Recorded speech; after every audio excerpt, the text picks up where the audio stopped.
Hello दोस्तों, नमस्कार। कैसे हैं आप सभी? समानंद से ही होंगे ऐसी मैं आशा करता हूँ। आज की हमारी क्लास नंबर 2 के पार्ट ए में आप सभी का स्वागत है। ये सिंपल इंटरेस्ट की हमारी दूसरी क्लास है। दूसरी क्लास का पहला भाग है और हमने देखा था कि कुछ एरर के कारण से हमने अपना ये 7वां प्रश्न क्या सॉल्व नहीं कर पाए थे, मतलब रुक गई थी वीडियो, है ना, रुक गई थी। चलो इस वाली क्लास में हम इसे कंप्लीट करते हैं। तो ये प्रश्न क्या बोल रहा था हमसे? 7वां प्रश्न हमसे बोल रहा था ये कि कोई धन 3 वर्षों में साधारण ब्याज की दर से अपने आप का 8 गुना हो जाता है, कितने समय में अपने आप का 64 गुना हो जाएगा? ये हमसे पूछा गया था। तो इसमें क्या है, देखो भाई, जब यहाँ पर बात की जाती है गुना, जैसे मैं बोल रहा हूँ कि यहाँ पर बोला क्या गया है कि 3 वर्ष में अपने आप का 8 गुना हो गया, मतलब पहले धन मैं मान रहा हूँ 1 रुपये था, 1 से कितना हो गया अभी? 8 हो गया। अगर 1 रुपये था तो वो मूलधन होगा। अगर धन 1 रुपये था तो वो मूलधन होगा ना। तो आपके पास 1 रुपये है और 1 रुपये 8 रुपये बन जाएगा, तो वो 1 रुपये क्या होगा? मूलधन होगा आपका। ठीक है ना भाई? वो तो मैं समझ गया। और ये प्रक्रिया हुई कितने वर्षों में भाई? 3 वर्षों में ये प्रक्रिया हो गई है। कितने वर्षों में? 3 वर्षों में ये प्रक्रिया हो गई संपन्न।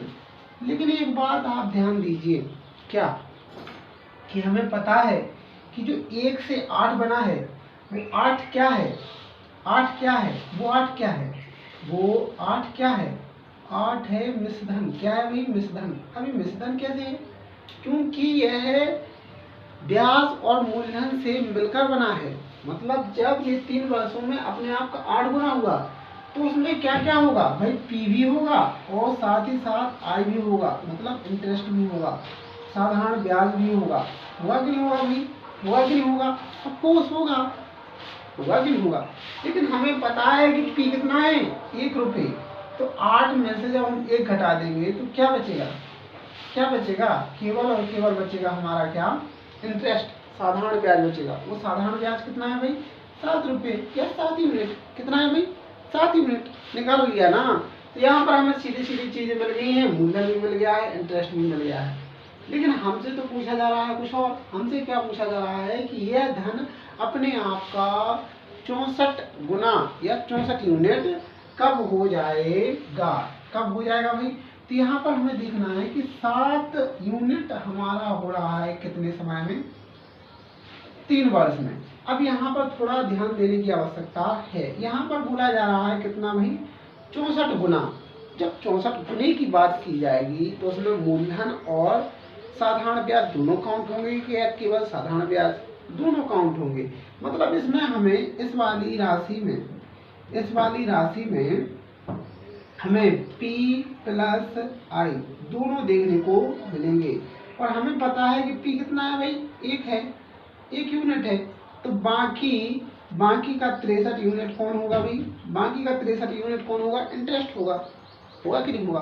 तो हमें 7 वर्ष में हम वो जो 7 यूनिट है वो 3 वर्ष में कर पा रहे थे, लेकिन हमें तो चाहिए भाई 63 यूनिट। तो हमें कुछ नहीं करना, 3 में 7 से भाग लगा देना है और 63 से गुणा कर देना है। 7 एकम 7, 7 नाम 63। मतलब जो 63 यूनिट है वो होती है 27 वर्षों में। कितने वर्षों में भाई? 27 वर्षों में हो जाएगा। अब इस 63 में 1 प्लस कर देंगे। 1 प्लस क्या कर दिया भाई? ये पी अर्थात मूलधन कर दिया है। तो जो 64 यूनिट हमारा आ जाएगा वो कितने समय में भाई? 27 वर्षों में। 27 वर्षों में हमारा धन बन जाएगा। 64 यूनिट या 64 गुना हमारा धन अपने आप का स्वयं का कितने समय में बन जाएगा भाई? 27 वर्षों में। ऑप्शन नंबर ए सही हो जाएगा। हो जाएगा कि नहीं हो जाएगा? ऑफकोर्स। अगर ऐसे नहीं आपको लग रहा है कि नहीं मुझे एक नहीं जोड़, मत जोड़ो यार। आपने यहाँ तो समझ लिया ना कि जो 64 है उस 64 में क्या क्या होगा? मूलधन होगा और साथ ही साथ इंटरेस्ट होगा। मूलधन होगा और साथ ही साथ इंटरेस्ट होगा ना। तो मूलधन तो हमें पता है कि 1 है। कितना है भाई? 1 है। तो 64 में से जब 1 मूलधन है तो बाकी बचा हुआ क्या होगा? बताइए भाई, क्या होगा? इंटरेस्ट होगा, साधारण ब्याज होगा। तो 63 है और हमें 63 की वैल्यू निकालनी, तो हमने 63 की वैल्यू निकाली कि ये 27 वर्षों में साधारण ब्याज हो जाएगा, उस मूलधन में जोड़ देंगे तो हमारा मिश्रधन निकल आएगा। क्या निकल आएगा? 64 हमारा मिश्रधन। ये क्या है भाई? ये मिश्रधन है। क्या है भाई? ये मिश्रधन है। और ये कितने भाई? 27 वर्षों में यहाँ पर हमें देखने को मिलेगा। कितने वर्षों में? 27 वर्षों में हमें यहाँ पर देखने को मिलेगा। ये हमें निकालना था और हम निकाल चुके हैं। ठीक है ना भाई? ओके। अब अगला प्रश्न हमारा क्या है, उस पर विचार करते हैं। 8वां प्रश्न, कोई धन साधारण ब्याज पर 6 वर्ष में या 6 वर्षों में क्या लिखा है?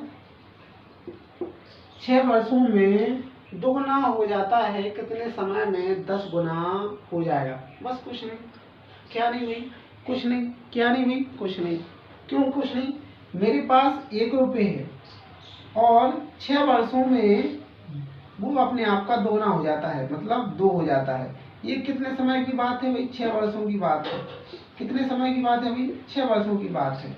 मतलब अगर मेरे पास पी अर्थात मूलधन 1 रुपये है तो ये मिश्रधन, ये क्या है भाई? ये मिश्रधन। ये क्या है भाई? ये मिश्रधन है। क्या है भाई? ये मिश्रधन है। 2 क्या है भाई? 2 क्या है? 2 ये मैंने लिखा है, दोगुना हो गया है, तो वो है क्या? वो मिश्रधन है। मतलब ये P प्लस I से मिलकर बना है, सिंपल इंटरेस्ट और मूलधन से बना है। और मुझे पता है कि P कितना है? 1 है। अगर P 1 है, अगर इस 2 में से P 1 है तो बाकी बचा हुआ बाकी बचा हुआ 1 क्या है? इंटरेस्ट है। क्या है भाई? इंटरेस्ट है। ऐसा ही है ना? बिल्कुल ऐसा ही है, बस कुछ नहीं करना। तो 1 की वैल्यू कितनी आ गई भाई? 6 वर्ष। 1 की वैल्यू कितनी आ गई? 6 वर्ष। पूछा जा रहा है 10 गुना। तो यहाँ पर 10 गुने में देखिए आप, यहाँ 10 गुने में देखिए, ये 10 गुना क्या है? इस 10 गुने को समझना है। 10 गुने को क्या समझना है? ये क्या है भाई? ये पहली बात क्या है भाई? मिश्रधन है। क्या है भाई? मिश्रधन है। मिश्रधन है मतलब इसमें P भी होगा और I भी होगा, दोनों होगी ना। और P का हमें पता है कि P कितना है? 1 है। कितना है? P 1 है। बाकी बचा हुआ क्या होगा? बाकी बचा हुआ 9 इंटरेस्ट होगा। तो बस कुछ नहीं करना, आपको 9 की वैल्यू निकालनी है। तो यहाँ पर 6 में 1 से भाग लगा देंगे, 9 से गुणा कर देंगे, मतलब 9 छक्के 54। कितना भाई? 54 वर्षों में। कितने समय में? 54 वर्षों में वह धन अपने आप का 10 गुना हो जाएगा। वह धन अपने आप का 10 गुना कब हो जाएगा? 54 वर्षों में ये धन अपने आप का 10 गुना हो जाएगा। ऑप्शन नंबर सी यहाँ पर सही हो जाएगा। क्या हो जाएगा भाई? ऑप्शन नंबर सी सही हो जाएगा। ये हमारा आंसर है। ठीक है ना भाई? ओके। अब अगला प्रश्न 9वां प्रश्न है। ये क्या बोल रहा है? कोई निश्चित धन 2 वर्षों में 2100 तथा 5 वर्षों में 2250 बन जाता है। धन व दर ज्ञात करें। तो धन भी ज्ञात करना है और दर भी ज्ञात करना है। तो देखो क्या है कि P मेरे पास मूलधन है, मतलब P धन राशि है। ठीक है ना भाई? P धन राशि है, ये 2100 बन जाती है। कितने समय में? कितने समय में बन जाती है भाई? 2 वर्षों में। कितने समय में बन जाती है भाई? ये 2 वर्षों में 2100 बन जाती है। और फिर बोला जा रहा है, क्या बोला जा रहा है? 5 वर्षों में बन जाती है। 5 वर्षों में बन जाती है कितनी भाई? 2250। 5 वर्षों में, मतलब यही मूलधन कितने समय में भाई? 5 वर्षों में। 5 वर्षों में कितना बन रहा है? 2250। ठीक है ना भाई? तो 2 वर्षों में तो इतना बन रहा था। 2 में 3 जोड़ देंगे हम। अगर 2 में 3 जोड़ देंगे तो क्या 5 वर्ष वाली कंडीशन यहाँ पर पूर्ण हो रही है? क्या अगर मैं यहाँ से यहाँ, क्योंकि आपको पता है कि जो साधारण ब्याज होता है, हर वर्ष समान धनराशि प्राप्त होती है किसी भी धन पर हमें साधारण ब्याज की। ठीक है ना? होती कि नहीं होती है? तो यहाँ पर बोला ये गया है कोई धन 2 वर्ष में कितना हो जाता है? 2100। 2 वर्ष में 2100 हो रहा। बोला जा रहा है 5 वर्ष में कितना हो जाता है? 2250। अगर मैंने इस चीज को ऐसे लिख दिया तो क्या गलत है? क्या बिल्कुल गलत नहीं है, क्योंकि आप अब इस कदम से चल रहे हैं, इस कदम की ओर चल रहे कि नहीं चल रहे। तो आपको बस कुछ नहीं करना, यहाँ पर 2250 में से 2100 घटा देंगे तो यहाँ पर हमें देखने को मिलेगा 150। ये कितने वर्ष का ब्याज है भाई? 3 वर्ष का ब्याज है। ये क्या निकला है? डिफरेंस निकला है। डिफरेंस निकला है। डिफरेंस क्या निकला है? इन दोनों के बीच, मतलब पहले हमारे पास इतना धन था, मिश्रधन मतलब A प्लस I इतना था, कितने भाई 2 वर्षों तक, तो 5 वर्षों मतलब 3 और वर्षों में धन कितना हो गया 2250। मतलब हमें साधारण ब्याज ही मिला होगा ना, तो उन 3 वर्षों में साधारण ब्याज में कितना मिला 150 मिला। कितने वर्षों में 3 वर्षों में, मतलब एक की वैल्यू हमारे पास हुई कितनी 50। अब हमसे बोला ये जा रहा है कि ये धन कितना भाई आया है 2100। 2100 कितने वर्षों में 2 वर्षों में। कितने वर्षों में भाई 2 वर्षों में। 2 वर्षों में 2 से गुणा कर देंगे मतलब 100। अब यहाँ पर आप ये देखिए, क्या देखिए आप यहाँ पर ये देखिए कि यहाँ पर जो 100 आया है 100 ब्याज, ये कितने वर्षों का 2 वर्षों का है। और हमें पता है कि जो 2100 धनराशि है इसमें पी भी है और प्लस आई भी है। अब आई कितना है यहाँ पर ब्याज 2 वर्षों का पूछ रहा है मूलधन पर, तो 2 वर्षों का ब्याज कितना था 100। तो इस 2100 में से हम अगर 100 घटा देंगे तो हमारे पास कितना बच जाएगा, तो हमारे पास कितना बच जाएगा भाई 2000। कितना बच जाएगा 2000 हमारे पास बच जाएगा, और वही हमारा मूलधन होगा। क्या होगा भाई, वही हमारा मूलधन होगा। ठीक है ना भाई। अब हमसे पूछ रहा है रेट, तो बस कुछ नहीं, रेट का सीधा सा फॉर्मूला रहता है R बराबर I गुणे 100 अपन P गुणे T।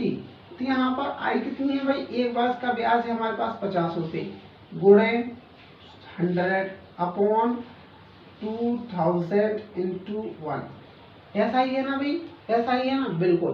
तो 1 2 3 और 2 से भाग लगा देंगे तो हमारा जाएगा 2.5%। ये हमारी रेट आ जाएगी। क्या आ जाएगी भाई, ये हमारी रेट आ जाएगी। क्या आ जाएगी भाई, हमारी रेट आ जाएगी 2.5। Option number A, option number A सही है, ऑप्शन नंबर ए सही है। तो इस तरीके से हमें इस प्रश्न को सॉल्व करना था। अगला प्रश्न 10वां प्रश्न क्या कह रहा है, कोई धन 5 वर्षों में 10,000 हो जाता है, वह 7 वर्षों में 10,800 हो जाता है। तो दर ज्ञात करें, यहाँ पर रेट ज्ञात करनी है। तो यहाँ पर मैं बात कर रहा हूँ कि पी मेरे पास मूलधन है।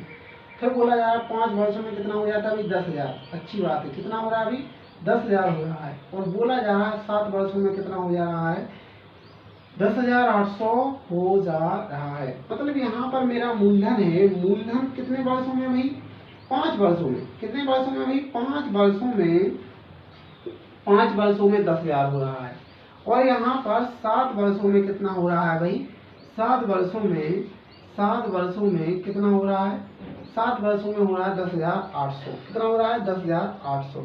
तो बस आप ऐसा करें, कैसा करें, यहाँ से कंडीशन लाएंगे तो यहाँ केवल 2 वर्ष वाली स्थिति आपको देखने को मिलेगी। अब ऐसा क्यों लिखा मैंने, ऐसा क्यों लिखा मैंने, ऐसा इसलिए लिखा है कि 5 वर्ष तो यहाँ पर कंप्लीट हो गए थे, ये मिश्रण हमें यहाँ पर मिल गया। अब यहाँ से अगर हम 2 वर्ष और आगे बढ़ते हैं तो ये वाली कंडीशन यहाँ पर जो 7 वर्ष लिखा है, इन चीज़ों को हम ऐसे भी लिख सकते हैं, बिल्कुल लिख सकते हैं।